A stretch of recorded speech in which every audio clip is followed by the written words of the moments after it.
आप देख रहे हैं श्री हरि कृपा आश्रम चैनल। संस्थापक स्वामी श्री हरि चैतन्य पुरी जी महाराज।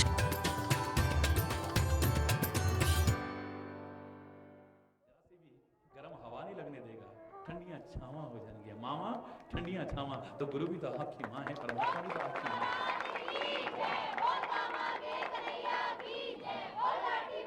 तो वो अपने आप ध्यान रखता है। आप देखते हैं हर जगह अपने आप कृपा करता है। वो अनुकूल हवा चला देता है।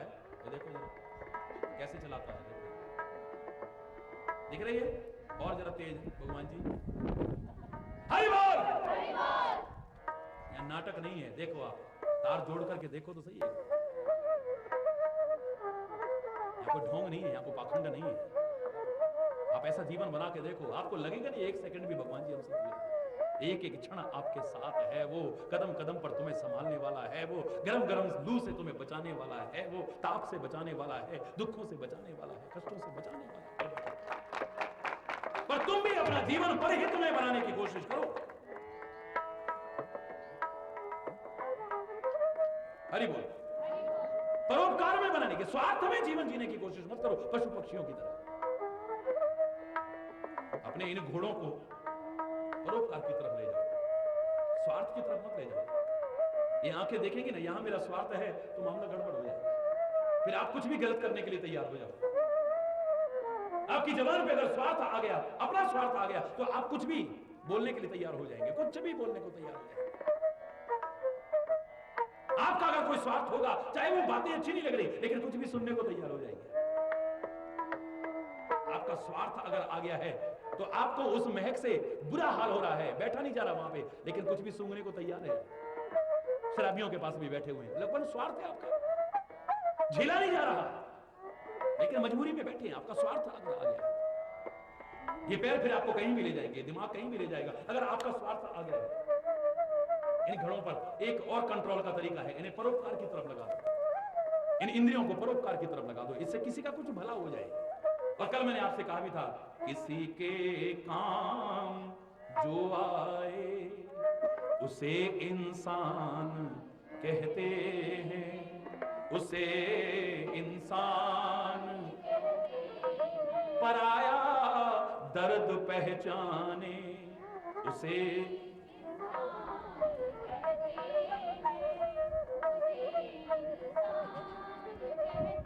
रहे इंसानियत जिसमें उसे।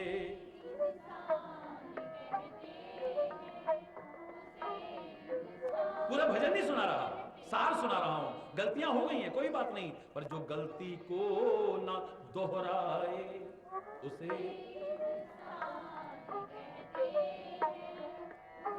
जीवन में कभी गिर गया है, चलो छोड़ो इस बात को, घबराओ मत। लेकिन जो गिर करके संभल जाए, सारे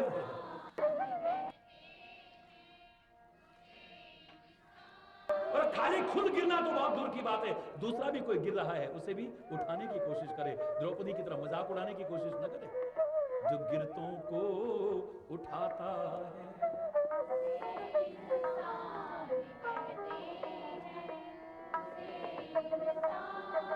सच्चे अर्थों में हम इंसान बन जाएंगे। और जो सच्चे अर्थों में इंसान बन गया, उस पर भगवान की कृपा न हो, और जिस पर भगवान की कृपा है उसके लिए दुनिया में कुछ भी असंभव हो जाए, ऐसा हो नहीं सकता। उसकी जीत ही होगी। जीवन का दाव कभी हार करके नहीं जाएगा। और परहित आप लोग कहते हैं अरे कोई अच्छा करोगे तो वहां काम आएगा। मैं कहता हूं यहां काम आता है, यहां काम आता है, वहां की तो बात छोड़ो। आपने कुछ अगर अच्छा किया है, आपके यही काम आ जाएगा, वहां की तो छोड़िए।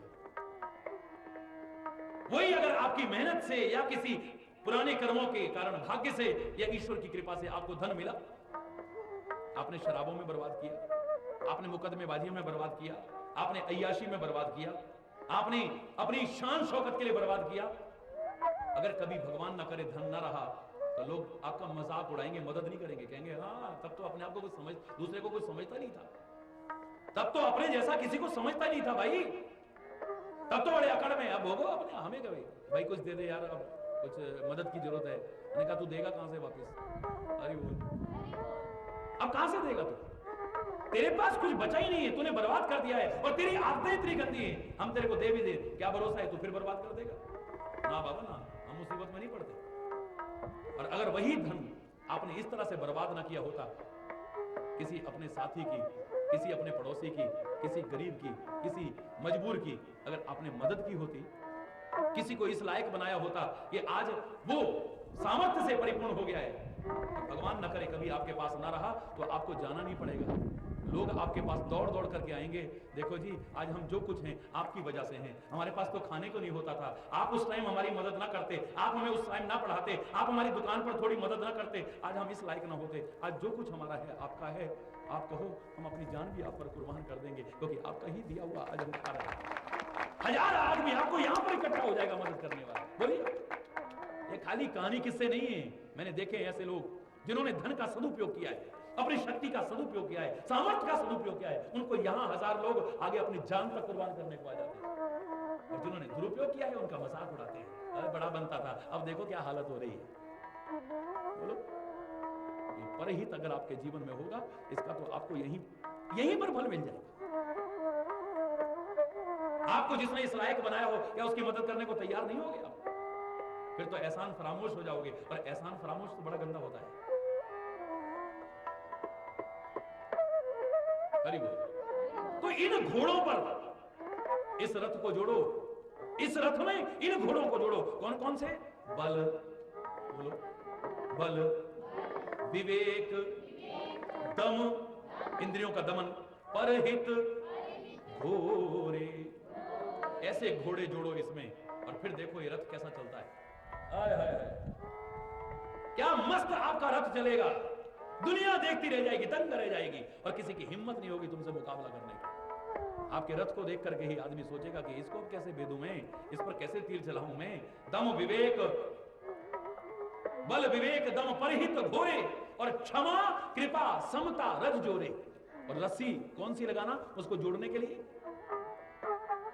क्षमा, क्षमा की रस्सी लगाना, काहे की? क्षमा की रस्सी लगाना उसमें, कृपा की रस्सी लगाना उसमें, और समता की रस्सी लगाना, इनसे जोड़ लेना इन घोड़ों को। क्षमा कृपा समता रज जोरे, इन घोड़ों को क्षमा रूपी रस्सी से जोड़ना, फिर देखना तुम दो लोगों के दिलों पर राज न करने लगो। तो इससे क्या है? ये संतों की महानता किस लिए है? क्योंकि क्षमाशील होते हैं। कैसे होते हैं? क्षमाशील होते हैं, खाली परोपकारी नहीं होते, एक क्षमाशील भी होते हैं, दूसरों से भूल हो तो माफ कर सके। ये ना हो कि तूने ऐसा कहा था, तूने वैसा कहा था, गुंडी बांध ली दिल में। मेरा भाई बोल रहा था भजन कौन सा, क्या? राम नानू मिल दे ना, नियता अच्छियां दिल विच बांधे कुंडियां, तो फिर राम की तो मिले, फिर राम के आने के लिए कुंडी कभी खुलेगी नहीं। दिल में अगर तू गुंडी बांधता है, उसने ऐसा कहा था, तब उसने ऐसा करा था, तब ऐसा, कभी भी प्यार नहीं बढ़ा पाएगा। तू एक आदमी के दिल पर राज नहीं कर पाएगा, दुनिया की तो बात छोड़, तू अपने परिवार के लोगों के दिल पर राज नहीं कर पाएगा अगर क्षमाशील। गलती हो गई, इंसान है, गलती हो जाती है, क्षमा रूपी रस्सी जोड़ो इसमें। मैं कह रहा हूं बिना रस्सी के बंध जाओ, सामने वाले को बांध लोगे आप, रस्सी से बंधा हुआ आदमी खुल जाएगा एक बार, याद रखना। लेकिन अगर आपके पास क्षमा की रस्सी है, आपके पास कृपा की रस्सी है, तो लोग ऐसे बंध जाएंगे कि आप उन्हें खोलना चाहोगे लेकिन वो खुलने को तैयार नहीं होंगे। ए महाराज हमें दूर मत करना, गुरु महाराज हमें दूर मत करना, ए परमात्मा अपने से दूर, हमें अपने इस बंधन से कभी मुक्त मत करना।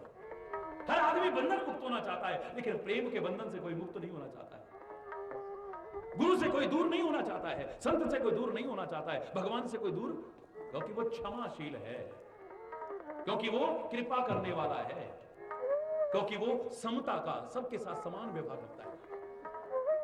उसके लिए कोई शत्रु नहीं है, कोई मित्र नहीं है, भला करने वाले का भी भला चाहता है, बुरा करने वाले का भी भला चाहता है, बुरा सोचने वाले का भी भला चाहता है। इसलिए आप लोग सबसे प्यार नहीं बढ़ा पाते हो, और संत सारी दुनिया का हो जाता है, सारी दुनिया उसकी हो जाती है, गुरु सारी दुनिया का हो जाता है, सारी दुनिया उसकी हो जाती है, परमात्मा सारी दुनिया का हो जाता है, सारी दुनिया उसकी हो जाती है। कितने लड़ाइयां लड़ करके कितनी जगहों पर कब्जे करोगे आप? चीन ने इतने पर कब्जा कर लिया, पाकिस्तान ने इतने पर कर लिया, अमेरिका ने इतनी जमीन पर कब्जा कर लिया, फलाने ने इतनी, लेकिन दिलों पर कब्जा नहीं कर सकते। कोई नहीं कर सकता है। और अगर दिल पर कब्जा नहीं हुआ है, दिल में अगर ललक लगी है भारत माता की, अगर भारत माता की ललक लगी है, चाहे किसी ने किसी भी हालात में आपको जीत लिया होगा, आप पर कब्जा कर लिया होगा, लेकिन आपके दिल पर अगर कब्जा नहीं कर पाया तो आप रात दिन इस तैयारी में रहेंगे, कभी ना कभी मौका मिले तो इस कब्जा करने वाले को अपने से दूर करें। तो इस कश्मीर की तो क्या, मैं तो उस कश्मीरी कह रहा हूं, मैं दावे से कह रहा हूं, अगर हिंदुस्तान के पास फिर आ जाए, क्योंकि दिलों पर कब्जा किसने किया है? जमीनों पर कब्जा किया है। अरे भाई, ये खाली मजाक की बातें नहीं, जीत किसकी होगी असली? जिसने दिल पर कब्जा किया है। बोलो, अशोक ने जीता सारी दुनिया को, लेकिन दिल नहीं जीते। लोगों के मन में नफरत आ गई थी। ये कितना निर्दयी रहा, कितना जालिम है ये अशोक, सम्राट अशोक। वो अभिमान में अकड़ा है कि मैंने सारी दुनिया को जीता, लेकिन लोगों के दिल को नहीं जीता है उसने। मजा तो तब है जब दिल को जीत के दिखाओ। इन बंदूकों के बल पर, इन तोपों के बल पर आप हमारी जमीनों को जीतने की कोशिश कर सकते हो। जीत पाओगे नहीं जीत पाओगे, छोड़ो इस बात को। लेकिन मजा तब है जब दिल को जीत लो, और वो हिंसा से आदमी नहीं जीत सकता है। बोलो, जुल्म से, सारे बोलो, नहीं जीत सकता है। अत्याचार से, अन्याय करके, भेदभाव करके, प्यार से जीत सकता है। कोई अगर नफरत भी कर रहा है तो भी अगर जीतना चाहो, तो हमने पढ़ा था उस समय कॉलेज में जब पढ़ा करते थे कि नफरत से नहीं, can be conquered by love. अगर नफरत को भी जीतना चाहो तो इसे नफरत से नहीं, प्यार से जीत सकते हो। अगर प्यार करो तो नफरत करने वाला भी तुम्हारा हो जाएगा। अगर उपकार करो तो जो तुम्हें दुश्मन लग रहा है वो भी तुम्हारा एक दिन हो जाएगा, तुम्हारे तलवे चाटने लगे, तुम्हारा गुलाम हो जाएगा, बिना खरीदा हुआ गुलाम हो जाएगा। दावे से कहता, रस्सियों से बांध करके गुलाम नहीं बनाना पड़ेगा, कोड़े मार करके गुलाम नहीं बनाना पड़ेगा। नहीं, तभी मैंने कहा था कि मारना शब्द आए तो मारना शब्द दुनिया के लिए इस्तेमाल मत करना। मारना ना, तुम किसी को तीर और तलवार से मारना ही चाहो तो उसे मार दो उपकार से। उपकार ऐसा करो कि आदमी बिना बिका हुआ तुम्हारा गुलाम न बन जाए। अरे उसने हमारे साथ ऐसा, देखो हमने ऐसा करा, फिर भी उसने हमारे साथ ऐसा करा, वो तुम्हारा गुलाम बन जाए। एक दिन समझेगा, आज नहीं समझा है, कल नहीं समझा है, परसों नहीं, एक दिन समझेगा वो। अगर आपने फिर भी, एक आदमी आपका बुरा करता रहे, आप फिर भी भला सोचो। अरे वो, और खाली सामने नाटक नहीं, पीछे से भी हमेशा एक अनजान आदमी भी उससे जाके कहेगा, देखो यार तुम तो उसके लिए ऐसा सोचते हो और वो ऐसा कह रहा, आप उसकी बुराई करते हो, वो आपकी बड़ाई कर रहा। विश्वामित्र कैसे सुधरा था बताओ? इतना गुस्सेल विश्वामित्र, इतनी हिंसा करने वाला विश्वामित्र, अपनी प्रतिष्ठा को ऊंचा करने वाला विश्वामित्र, अपनी इज्जत रखने के लिए नई दुनिया पैदा करने वाला विश्वामित्र, तपस्या के बल पर कुछ से कुछ कर देने वाला विश्वामित्र बिल्कुल विनम्र हो गया, सरल हो गया, कायल हो गया। काहे के कारण? सोचो जरा, वशिष्ठ के 100 पुत्रों की हत्या कर दी थी इसने, विश्वामित्र ने, लेकिन एक दिन वशिष्ठ को ही मारने चला गया। गरीब, इतिहास उठा के देखिए ना जरा, कि आज उस वशिष्ठ को भी नहीं छोड़ूंगा। वशिष्ठ को मारने के लिए आगे बढ़ा है। पूर्णिमा का दिन था, पूरा चांद खिला हुआ है, बड़ी रोशनी है, दुबक दुबक के जा रहा है, और पहुंच गया जैसे तैसे वशिष्ठ की कुटिया पर। एक छेद था, उस छेद में से देख रहा है, अरे वो उस छेद में से देख रहा है कि वशिष्ठ सोया है या जगा है। अब उस छेद में से जब देखने लगा तो क्या देखा? वशिष्ठ और उनकी पत्नी, ऋषि पत्नी अरुधंती आपस में बातें कर रहे हैं।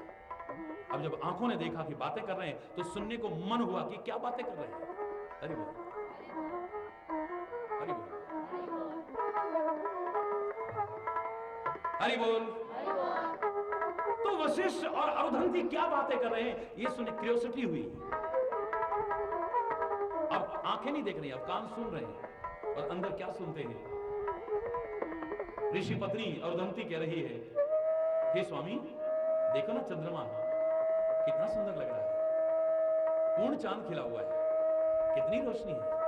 बोले हाँ देवी, बिल्कुल विश्वामित्र की तपस्या के जैसा लग रहा है। विश्वामित्र मारने आ रहा है, पर स्वामी उसमें काला काला क्या है? बोले बस ऐसे लग रहा है कि जैसे विश्वामित्र का यश पूरे चंद्रमा की तरह खिला हुआ है, इसकी तपस्या कम नहीं है, इसकी शक्ति और सामर्थ्य कम नहीं है, ये चाहे जो कर सकता है दुनिया में, बस ये क्रोध इससे दूर हो जाए जो कलंक के टीके की तरह है, तो विश्वामित्र जैसा तो दुनिया में कोई और नहीं। ये बदले की भावना इससे अगर दूर हो जाए, ये क्रोध। अब सोचिए, जो आदमी मारने आ रहा है और वो अपनी बड़ाई सुने, दुबक करके सुने, सच बोलना क्या करेगा? बोलो, मैं जिसे मारने आ रहा हूं वो मेरी बड़ाई कर रहा है।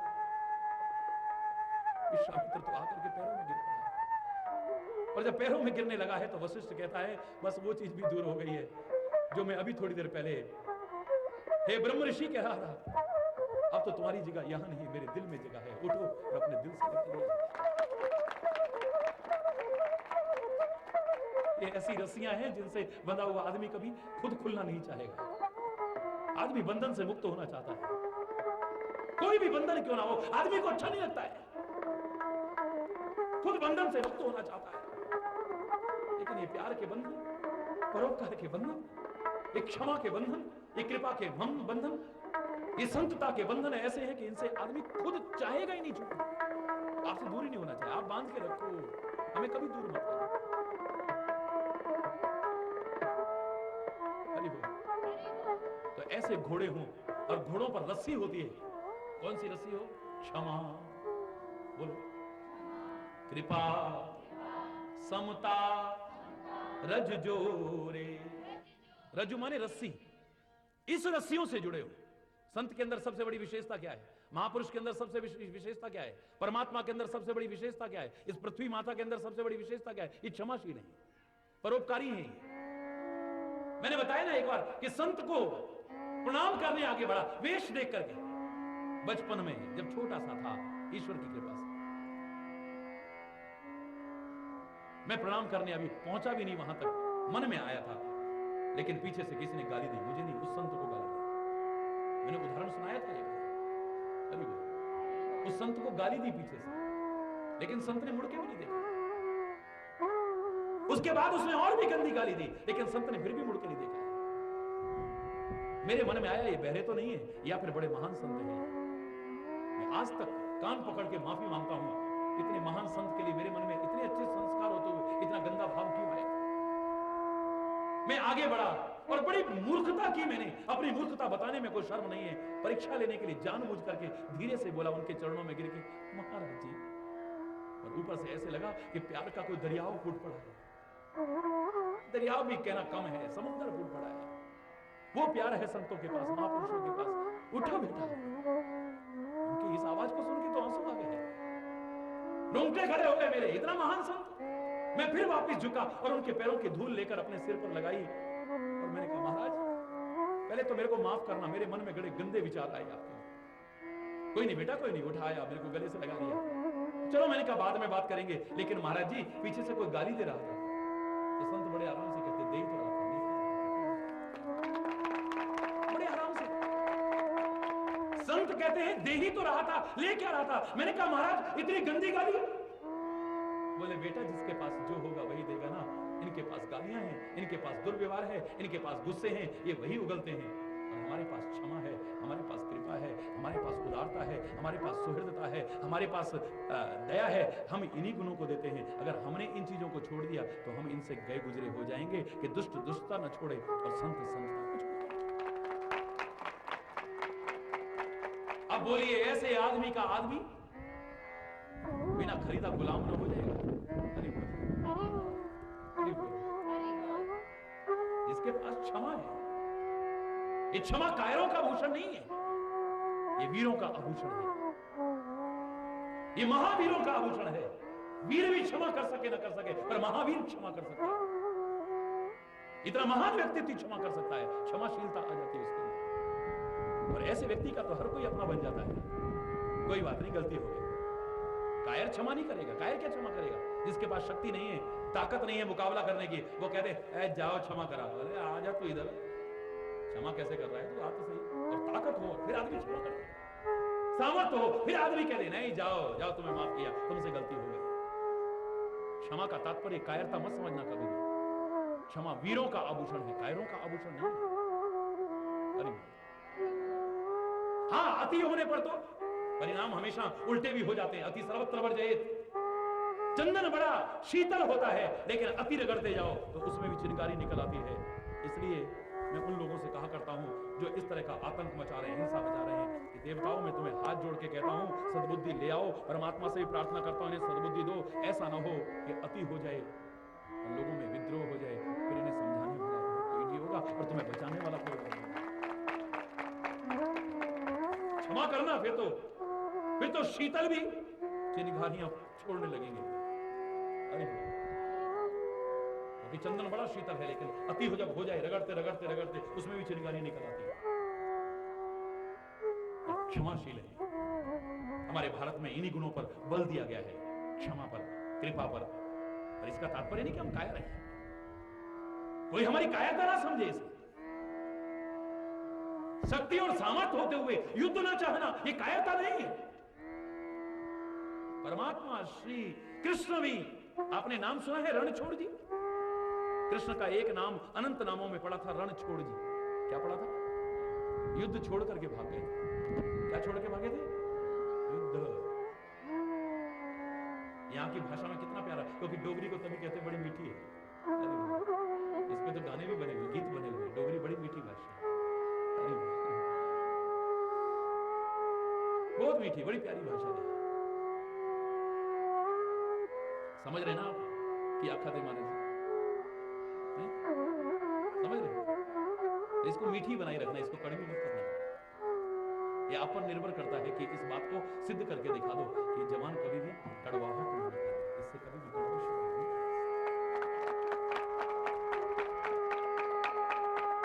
तो अभी बच्चे भजन बोल रहे थे कि राम कितो है अयोध्या। युद्ध कहते हैं लड़ाई को, और अयोध्या, अयोध्या माने जहां युद्ध न होता। ये है हमारे देश की संस्कृति। ऐसा नहीं कि वहां पे योद्धा नहीं था इसलिए अयोध्या का है।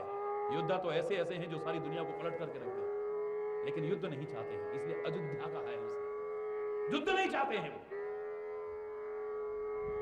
अंत तक टालने की कोशिश की है, लेकिन जब अति हो गई तो उन्होंने कहा आ जाओ, फिर हम एक बार काल भी सामने आ जाए तो रघुवंशी काल से भी डरने वाले नहीं है।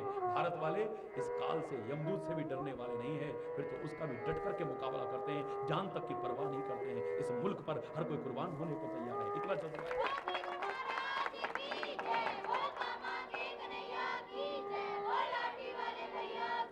लेकिन हमारे अंदर क्षमा है, हमारे अंदर कृपा है, हमारी संस्कृति ने ये सिखाया। हमारे अंदर समता है। समता इससे बड़ी क्या होगी? उदार चरिता नामसु वसुधैव कुटुंबकम। सारा विश्व अपना घर है, सारी दुनिया को अपना घर बताया है हमारी संस्कृति ने। विश्व बंधुत्व का भाव दिया है हमारी संस्कृति ने। हमसे ये नहीं कहा कि खाली हिंदू सुखी हो जाएं, खाली भारत वाले। हम क्या बोलते हैं? सर्वे भवन्तु सुखिनः, सर्वे सन्तु निरामयः, सर्वे भद्राणि पश्यन्तु, मां कश्चित् दुःख भाग् भवेत्। सुखी बसे संसार सब, दुखिया रहे न कोई। ये अभिलाषा हे प्रभु मेरी पूर्ण हो। हम सबको सुखी चाहते हैं, हे परमात्मा सबको सुख देना, सबको आनंद देना, सबको शांति देना, सारे विश्व में शांति देना। कोई भी अशांत न रहे, कोई दुखी न रहे। नानक नाम चढ़ती कला, तेरे पाने सर्वत्र दा भला। इस संस्कृति ने तो सबका भला चाहा है, किसी एक वर्ग का भला नहीं चाहा। लेकिन अगर हमारे अंदर क्षमा है, अगर हमारे देश में ये संस्कृति है कि कृपा की जाए, हमारे अंदर ये कि समता का भाव लाया जाए, किसी का बुरा न करने का भाव है, तो ये कायरता नहीं है, ये डरपोकपन नहीं है। शक्ति और सामर्थ्य होते हुए भी अगर हम ऐसा भाव रखें तो ये तो बड़ी महानता की बात है। क्योंकि हमारा प्रयास ये है कि जहां तक हो युद्ध टले। रक्तपात होता है, यहां भी होगा, वहां भी होगा, इसमें निर्दोष लोग मारे जाते हैं। अब अतीत की बात तो अलग है। अब क्या हो, मैं तब भी ये कहता हूं न हो, और हो भी तो मैं चैलेंज करके कहता हूं, आप अगर इस रथ पर बैठे रहे, आपका कोई बाल बांका नहीं हो पाएगा। आपकी हमेशा रक्षा होगी, सब भारत की रक्षा होगी, सारे विश्व के प्राणी मात्र की रक्षा हो, मैं ये परमात्मा से प्रार्थना करता हूं। लेकिन इस रथ पर सवार